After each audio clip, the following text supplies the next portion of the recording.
and good evening. Welcome to Consider This. I'm Melissa Idris. This is the show where we want you to consider and then reconsider what you know of the news of the day.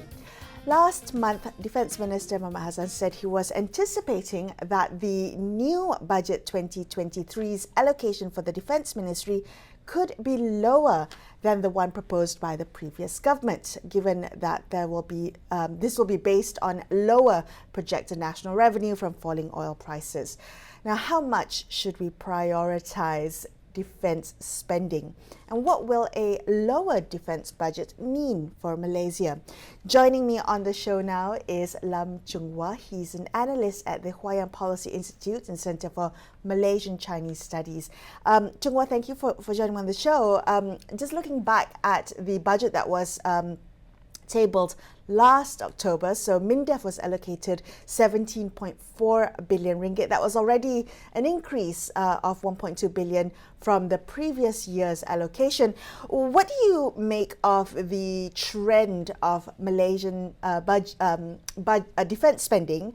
Do you think what do you consider as adequate budget spending for a country like Malaysia? Yes, our defense ministry and also our armed forces, they always wanted more and more allocations. What do they want? Actually, they want to renew their obsolete equipments and also to enhance the current the equipments and also to catch up with our neighboring countries' defense capabilities. This is the so-called defense modernizations. So given that 17 billion ringgit, actually, we have to consider that nearly 70% of it will be spent on operating budget, and left with only 30% will be spent on development budget. So if we count in, then we only have nearly 4 billion to 5 billion ringgit will be spent on buying new equipments or updating our equipments or to do our defense modernizations. And if you convert nearly 4 billion ringgit to USD dollar, it is something like only 1 billion USD dollar. Okay, how much I think, or you can ask what kind of defense stuff you can buy with 1 billion USD dollar in the international market.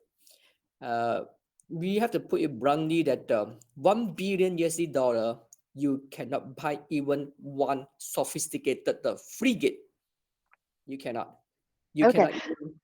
So I think we're also at a disadvantage given the currency, the exchange rate, right? Can you talk a little bit about how well we've been spending, what little money has been allocated for arms procurement? I mean, given the rapid advancement in military technology, are we spending that money? Are we getting a bang for our buck when we spend whatever little allocation we are getting for our defense budget? Our defense certainly is inadequate for our armed forces. And how well was our spending? Yes, our spending was in the past few years was just merely used for maintaining our armed forces equipment. That's it. And the rest of the money was spent on the operating. And for the example, like for the Navy, they are procuring a littler combat ship. And this littler combat ship is going to take up around nearly 9 billion ringgit Malaysian ringgit. So it ate up a lot. And in other words, after we embarking on this LCS program, then we have no money to buy other ships. Or for example, after we embarking on this project, then we have no other allocations to buy fighter ship, the aircrafts or other land equipments. So definitely this kind of money is not enough. And for the time being, I agree that yes, we have to really look into this issue seriously, that our defense spending is very, very low compared to our neighboring countries and compared to our defense demands. It is time for us to raise it. But however, everything must be depend on our financial status. Right. Yes. On that note, Chunghwa, do you think that it is then prudent for a developing country like Malaysia to deprioritize spending on defense and prioritize cost of living issues, more pressing economic development issues? Yes, when it comes to defense, actually for our country, the first enemy of our defense ministry is not pirates, it's not terrorists, it's not somewhere some other people's. Actually, it is a finance ministry.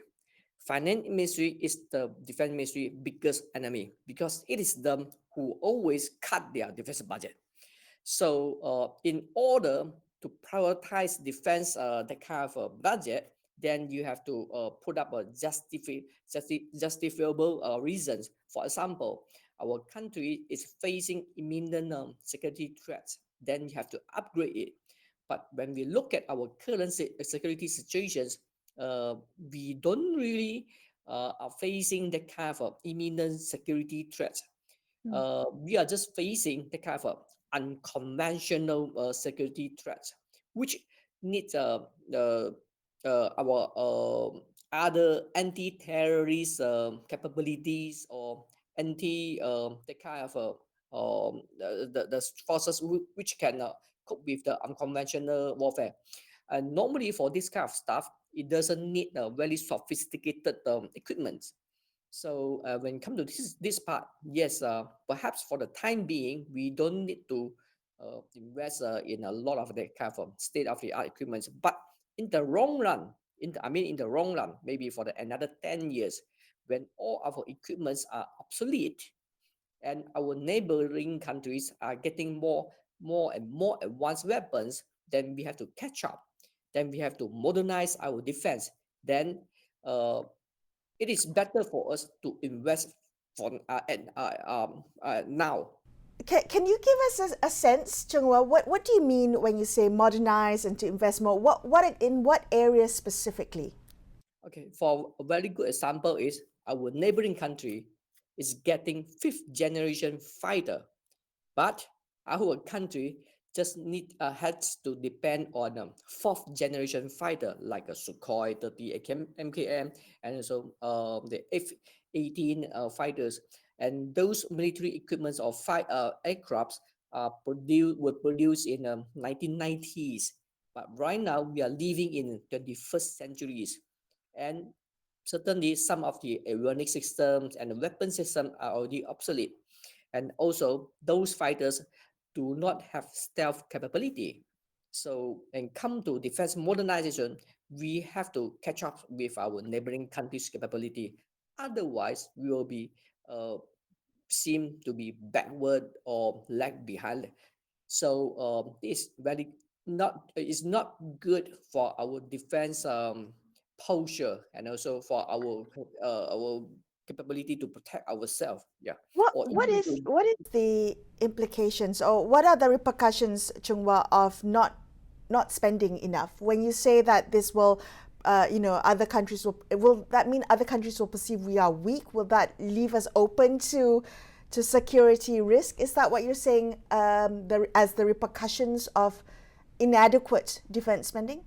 Yeah, correct. If our defense is weak, definitely we won't have the kind of deterrent. We won't have the kind of we won't be able to deter our enemies from encroaching into our maritime areas or encroaching into our territorial airspace, something like that. So as long as we possess a very strong and very the kind of competent defense forces, definitely we can deter our Okay. perceived enemies or even real enemies from encroaching our territory.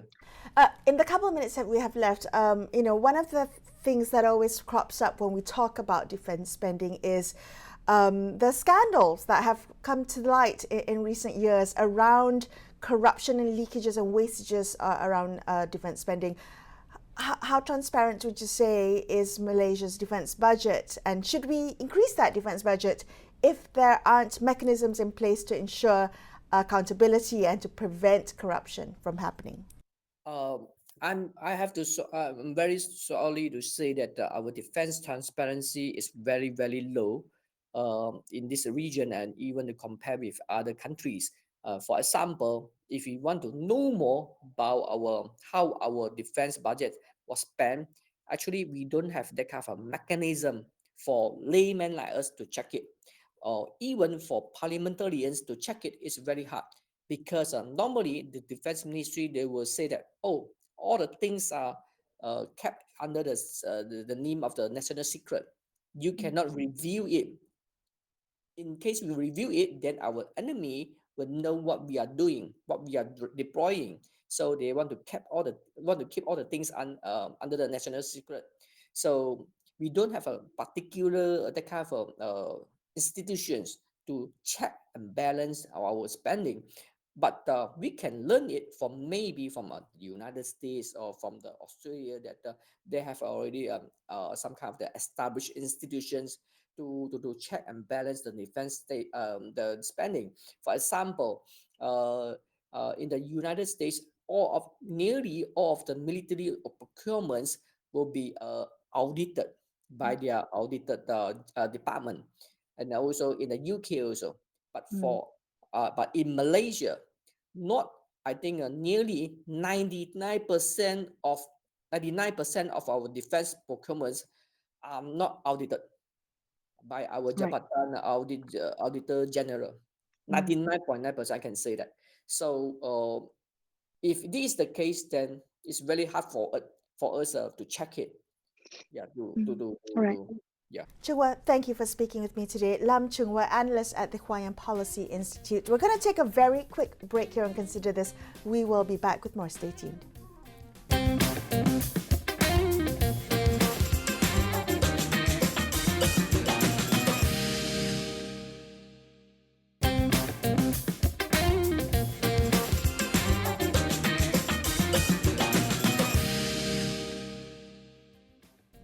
Hi, welcome back to Consider This. I'm Melissa Idris. Let's continue our conversation about the expected lower allocation for the Defence Ministry in the new budget 2023. We're thinking through all the different arguments for spending on defence amid economic pressures. Joining me on the show now is Professor Dr. Adam Leong. He's Director of the Centre for Defence and International Security Studies at the National Defence University of Malaysia.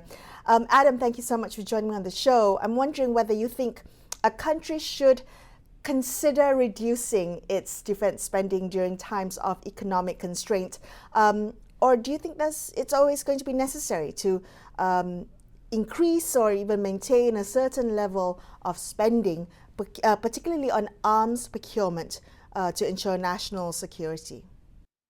Right. Thank you very much, Melissa, for having me on board. Very good and very important and timely question.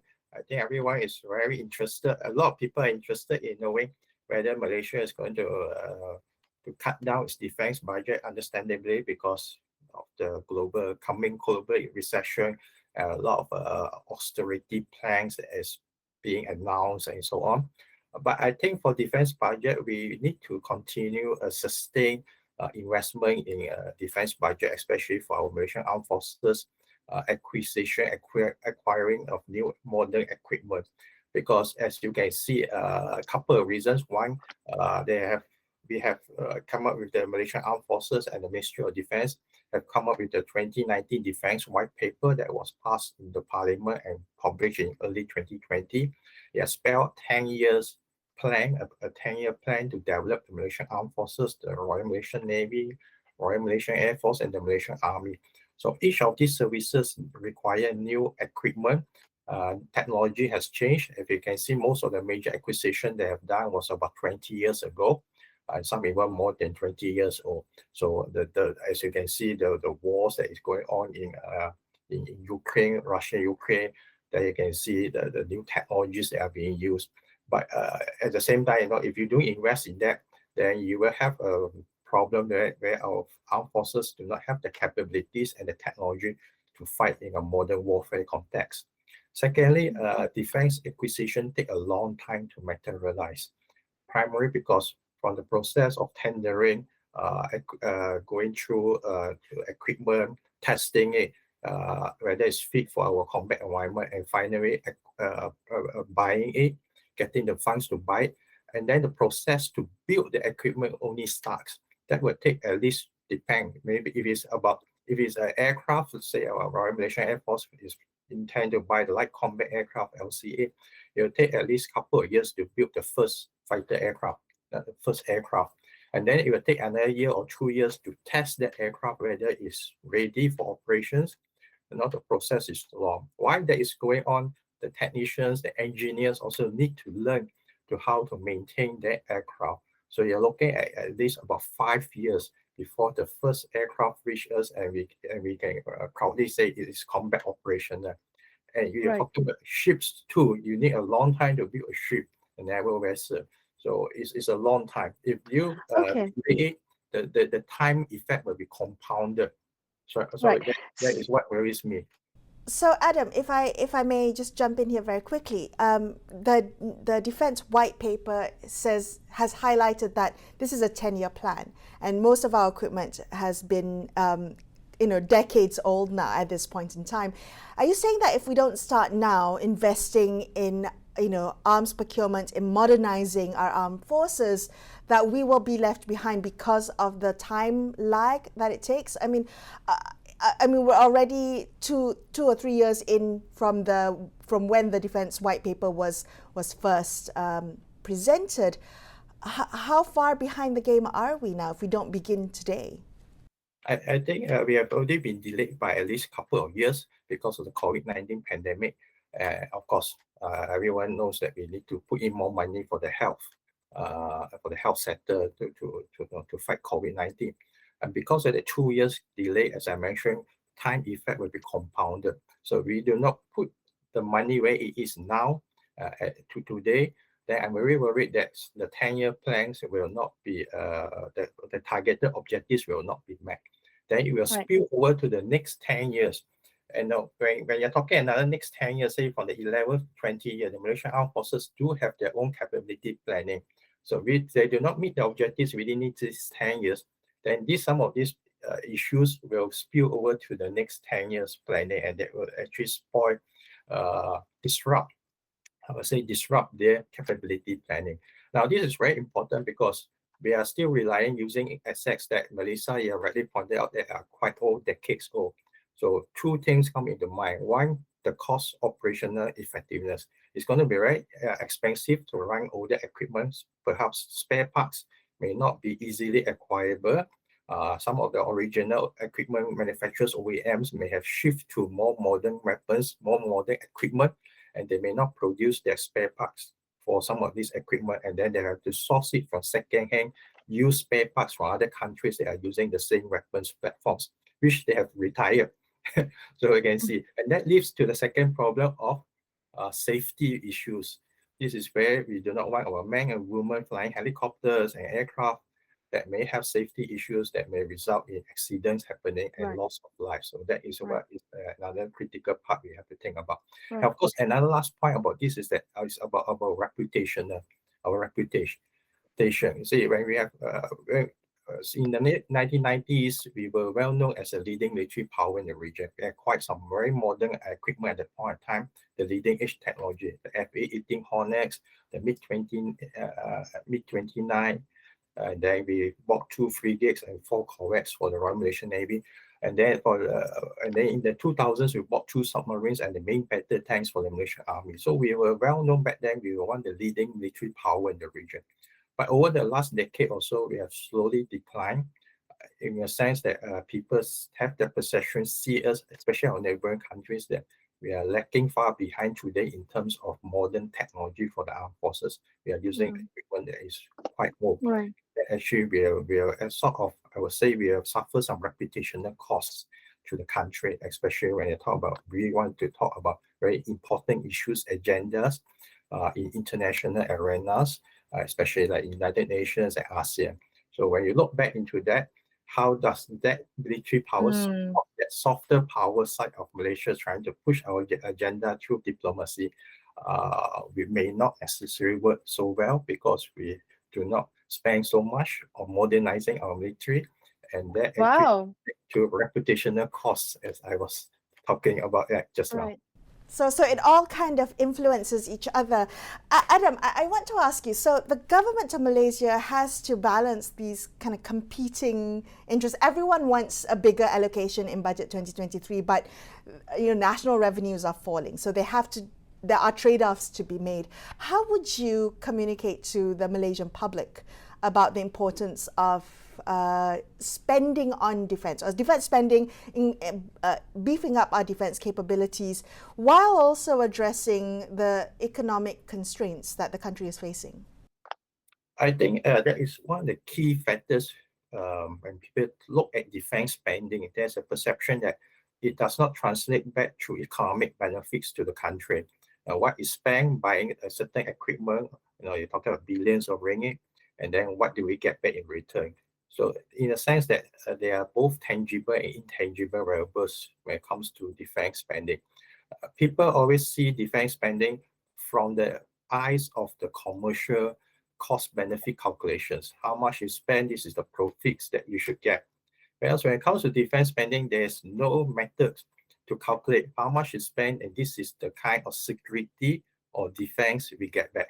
So I can only say that when I talk about how effective our defense spending has been over the years, I can see that there were no potential enemies or foes attempting to do something bad to us. So I can say that we were quite good in deterring potential foes. But that is also another aspect, in a sense that when I talk about deterrence, Malaysia practices a strategy of deterrence. We deter potential enemies from doing harm to us. But deterrence depends on how the enemy decide whether the enemy is deterred or not. So the enemy must believe that if they do something harmful to Malaysia, they will be punished by us. That is deterrence. But if they do not believe that we have the capability to punish them through our military power, then our deterrence may not be effective or strong enough. So that actually worries me, and of course, even to my colleagues in the defense, that our deterrence is slowly fading. Deterring power is slowly fading away if you do not put investment in more modern military equipment. Okay. There's also the public perception that defense spending is shrouded in corruption and wastage and leakages. How do we address that part of it? All right. I think if you look at the defense white paper, as I mentioned, passed by the Parliament in 2019, there were actually steps put in the last chapter. How do we implement the defense white paper and moving forward when it comes to defense acquisition? There were talks, they was mentioned there, they were going to put in more transparent and accountability in its acquisition process. In fact, if you look at the last chapter of defense white paper, it mentioned about the setting up of three committees. One will be headed by the Prime Minister, then the second committee by the Ministry of Defense, and the third committee by the Chief Secretary General of Ministry of Defense and the Chief of Defense Forces when it comes to procurement big assets, in a sense that it will adopt a whole of government approach where important other government ministries and agencies involved will be part of the committee to work through big equipment process. It's all that. It's just that how do we implement and move forward and change some of the policies involved in procurement. If that happens, I believe that there will be a more transparent process, and some of the leakages can be, of course, can be managed through this more transparent process that has been mentioned in the defense white paper. Adam, thank you so much for speaking with me today. That was Professor Dr. Adam Leong, Director of the Centre for Defence and International Security Studies at the National Defence University of Malaysia. And that wraps up this episode of Consider This. I'm Melissa Idris, signing off for the evening. Thank you so much for watching, and good night.